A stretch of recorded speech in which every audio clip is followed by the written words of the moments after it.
What's up, guys? I am just doing a different kind of video here for the channel. I just wanted to sit down and talk about kind of the past year.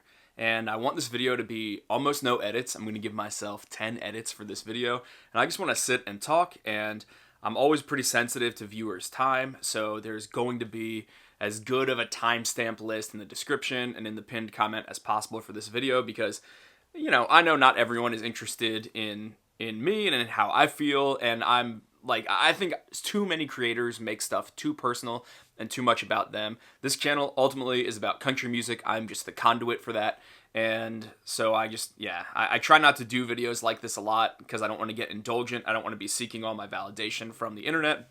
But here we are. I'm doing a video like this and kind of checking in with you guys because it has been a really transformative past year of my life. And before I get started on all my 2020 videos, I just wanted to make a video about where I've been in 2019 because it was a freaking wild year. And so I'm going to do 3 different little sections of this video: the gratitude, the growing pains, and just kind of what's coming up, changes, something like that. But yeah, I'm sitting here like I'm going to edit this, but I'm not going to edit this. So I've been outlining everything that I have to say. So I want to start with the good. And the good, obviously, is that my channel, in the numbers that I'm dealing with, blew up in 2019. I went from, in December of last year, I had, I think, 5,000 or 6,000 subscribers. And then I posted this video, This Beat is Killing Country Music, which now is pushing 4 million views. And it was interesting having that video go viral, and it really started a big boom of growth in my channel. And I went in 2019 from 16,000, I think was where I was at in January, to about 96,000. And I think now the channel's over 97,000. And that's really gratifying. It's really cool to just see that number go up and up and up. And I'm really proud of myself because I feel like maybe 35,000 of that was just that one video. That moved the needle a lot for me, but I really did try to lean in and make more content and put stuff out. And sure, not all my videos have been viral videos, but I've been posting regularly, and that kind of consistency is something that I never really have been able to achieve on YouTube. So I feel awesome about that. I feel really thankful that people came and checked out, making a new platform for country music conversation. That's gratifying. I was able to go full-time as a YouTuber in July, and I left my old job, which was just part-time. I was already, in the early part of this year, making a little bit of money on YouTube, but I was able to kind of go full-time in July, which was really exciting. I think a few other things I have written down in my gratitude area. I got to go to Nashville in June. I took a lot of meetings with people there, like management companies. I met Austin from Home Free, and him and I have kind of become buddies now. I saw Florida Georgia Line, and interestingly, Brian Kelly from Florida Georgia Line, he's one of the main reasons that this channel, I think, did get big this year, is because he contacted me when that video went viral and just said, I like what you do.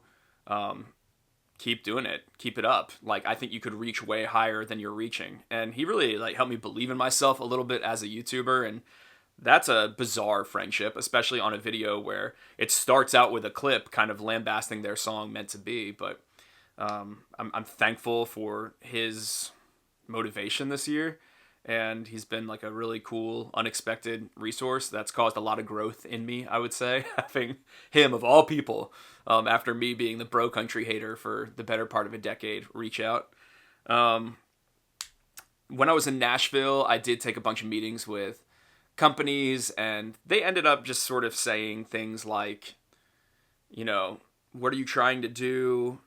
I'm an unknown quantity, and ultimately no one really cares. I'm not like Bobby Bones or anything, but I have a platform, and it's growing, and it's unique, and it's not controlled by Nashville, and people are curious about it. And they basically just said, we see you, keep doing what you're doing. If we're talking to you now, we'll probably talk to you if your platform gets a lot bigger. And yeah, I don't really know what the future holds for me. I don't know if there's some radio company out there that is trying to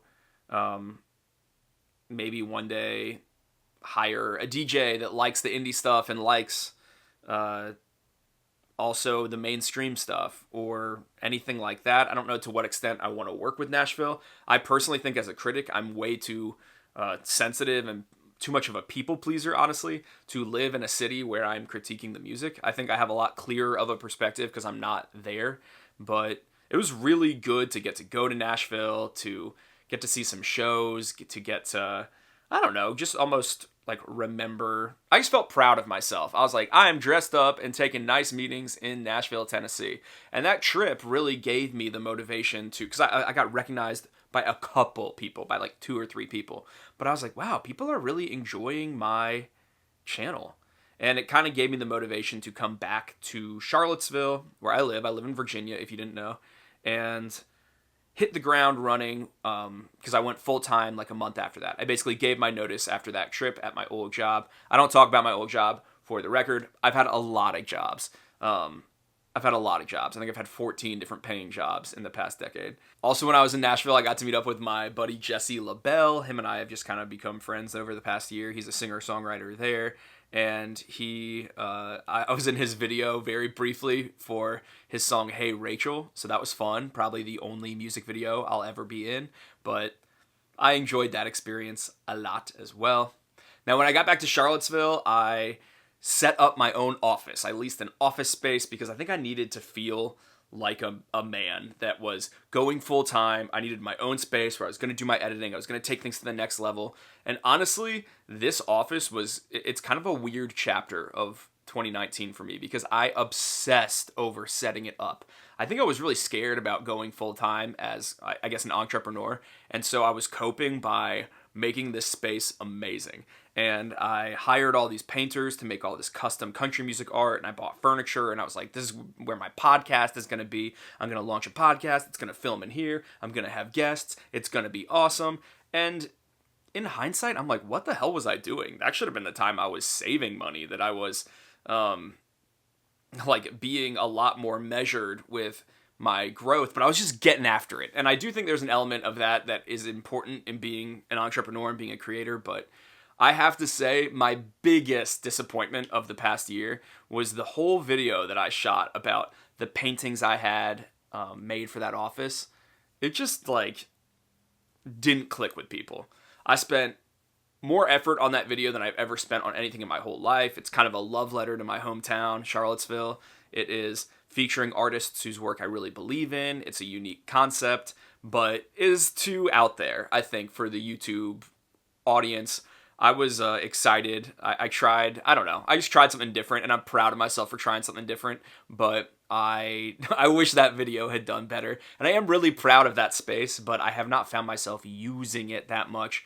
And certainly the podcast has been a different animal, and I'll talk about that in just a second. On the subject of trying new things, I'm really glad at the new things I tried that clicked with people, like the TikTok reaction videos.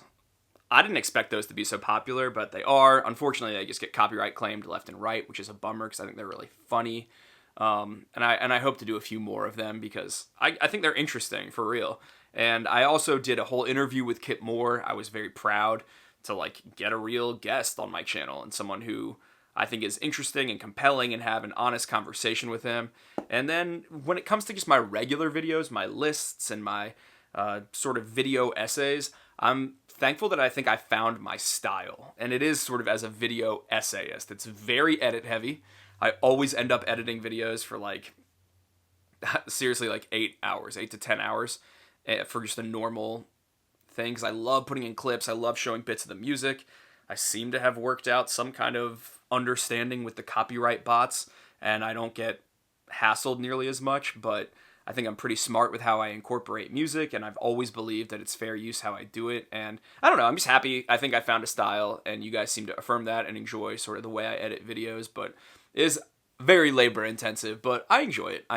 And on the gratitude front, I am thankful that country music seems to be in a really great spot right now, and not just like indie and Texas country. I think mainstream country is kind of making a great return to form as of late, and it's like I cashed in all of my karmic ships from the past 6.5, 7 years of thinking, writing, making videos about country music. and complaining about bro country. And it's like, wow, I really got what I wanted in the last half of this year. And it's cool to hear fiddles make a comeback and to hear like mandolin on a mainstream country single and to hear, I think, better songwriting and more diverse types of lyrics that aren't just all about truck songs. It's been fun to talk about. And there was a while this year I was worried, am I going to lose my edge if I don't just bash everything? Sometimes I can tap into this idea that no, I gotta just bash things in the mainstream, and I've wrestled with that. And there's actually way back in the archives of this channel a song I sang about being a critic and how I feel kind of conflicted sometimes. But I don't know, I just didn't have to feel as conflicted this year, and I was like, okay, good. I can celebrate stuff when it's good, not just whine about stuff when it's bad. So I'm really thankful for people that viewed this channel, that helped it grow, that participated in the discussions, that have fed into this becoming my job and being successful. And it just feels right to start 2020 with that dose of thankfulness and just really reflecting on, I had a wild year. My life is quite different than it was a year ago, and that's cool. All that said, there have definitely been growing pains in this past year. It has been a major adjustment to become a YouTuber, which is, in Charlottesville, Virginia, just the most bizarre thing you could be. Like, it's like an intellectual college town, and tons of like hospital workers here, and really just brilliant, smart people, and I'm a YouTuber. It can feel a little bit frivolous, and it's not like you're in LA or in Atlanta, one of those cities where a ton of people are creating. This is it's just random, but it's been cool, and there definitely have been some growing pains. The main one of which I would just say is, since going full time, loneliness. Like, it's a pretty lonely thing. I feel like I do live in this room, but sometimes I feel like, wow, I spend all day alone.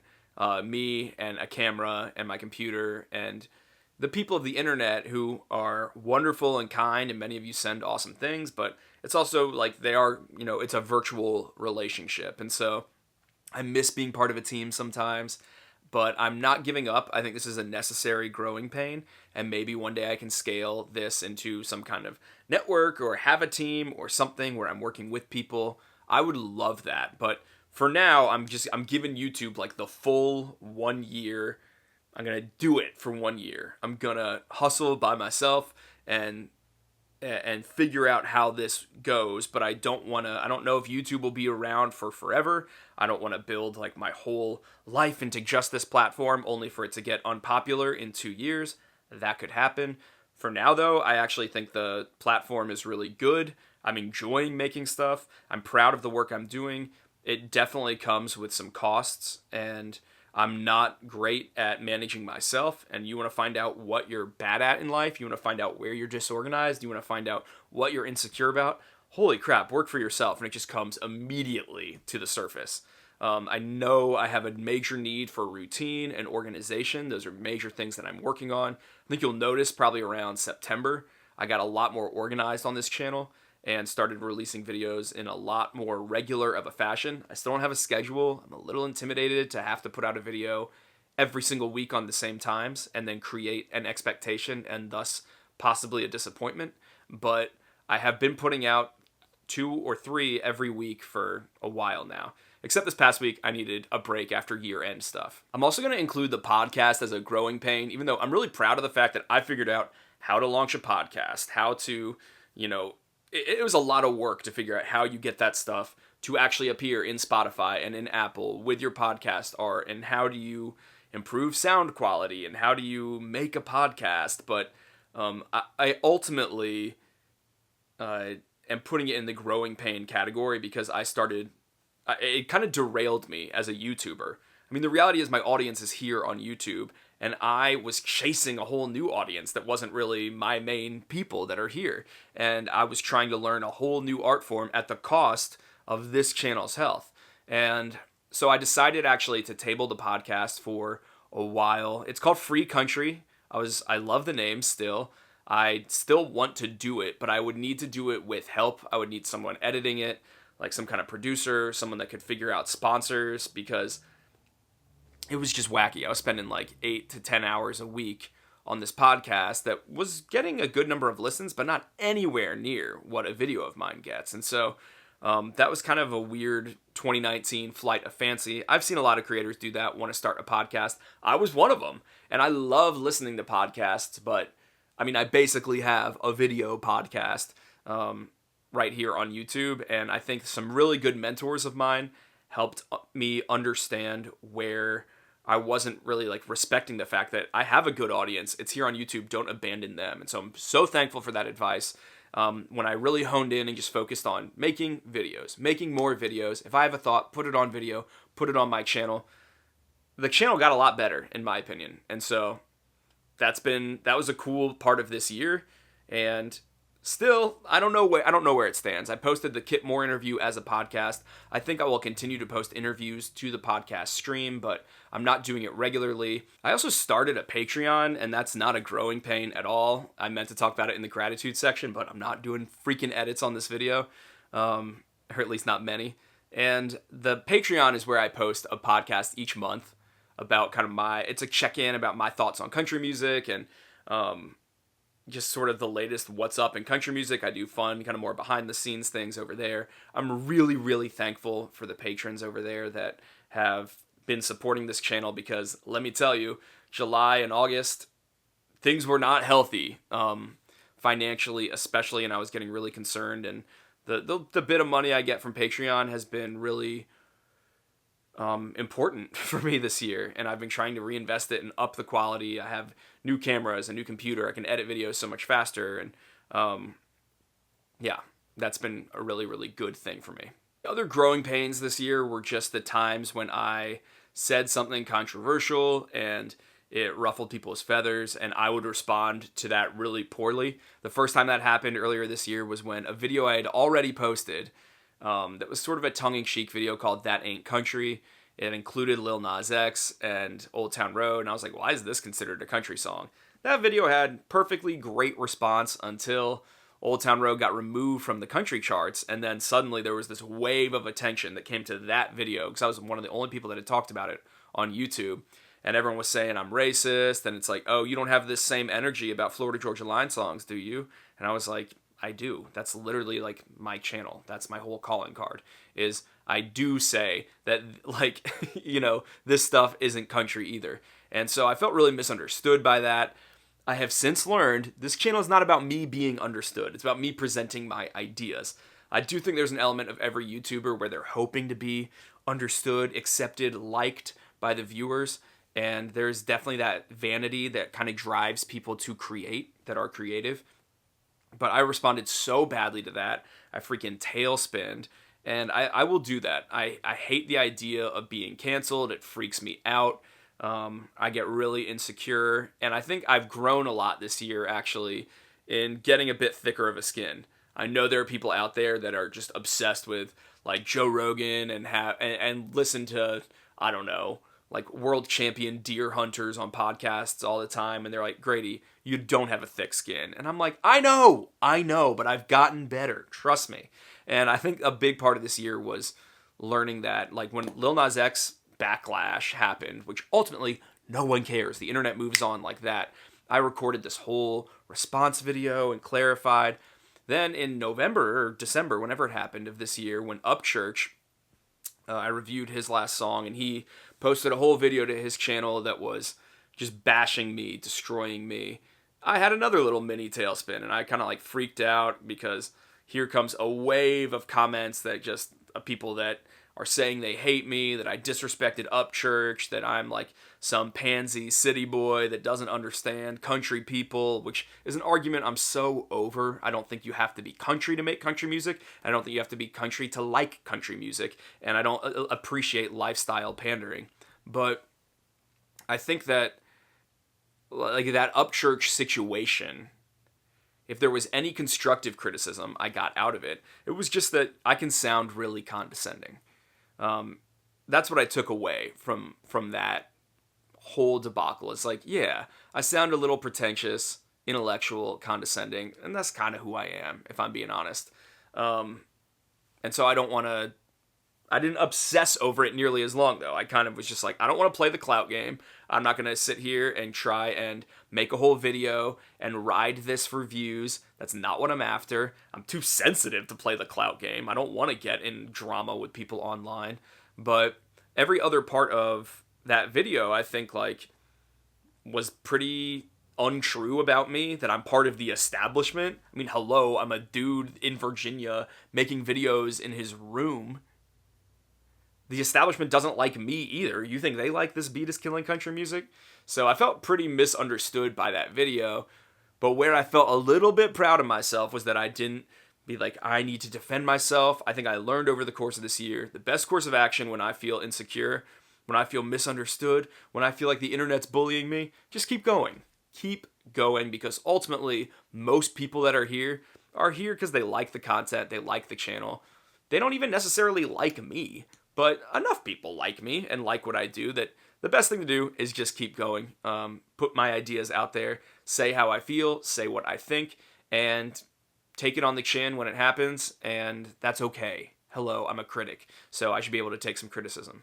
As far as changes for the upcoming year, I don't foresee many immediate, direct changes on the channel. I like the content that I'm putting out. Other people like it as well. I'm dabbling in a few sort of bigger ideas. I have one idea that I really think could be like viral. I've been working on it for a long time, and I hope that, I don't know, I think I have an interesting thing to say. I'm working on merch, kind of. I'm so not a YouTuber. I hate saying like, check out merch, we just dropped it, but like, I am a YouTuber. I probably should play that game a little bit. I suck at responding to sponsors. Like, if I didn't ever have to do sponsors, I wouldn't. Over the summer, it was a complete necessity. But I do believe in all the sponsors that I have put on this channel. Like, I literally use every product I've sponsored, or I've taken sponsorship money from. I really do use their products, but I just gotta like play the business game a little bit more as a YouTuber. I'm very scared of taxes. I needed a lot to figure out kind of how to incorporate myself and just questions like that. I'm really hoping to get into routine with this channel.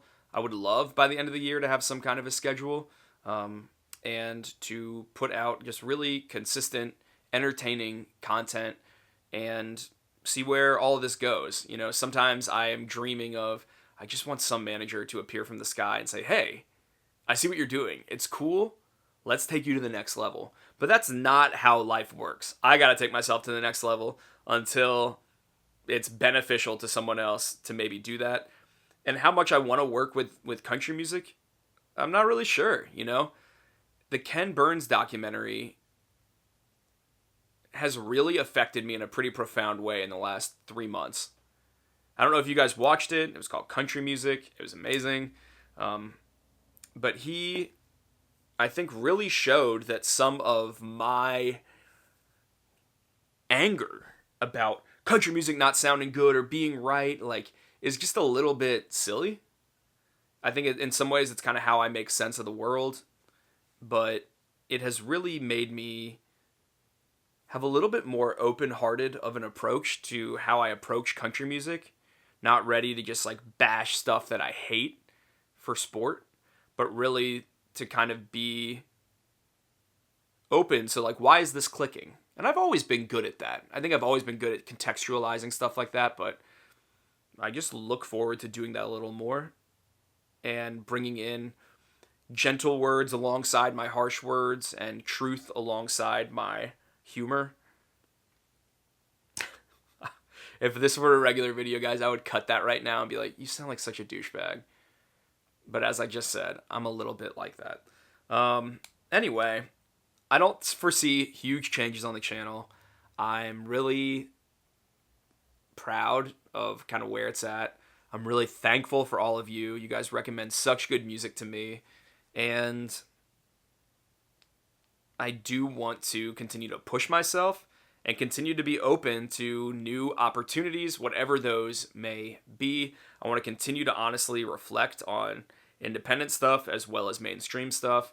I don't want to stay almost like politically in my corner, and continue to just be on the middle road and walk that middle road, see both sides, and love music. And that's it. That's all this channel's about. That's all this video's about.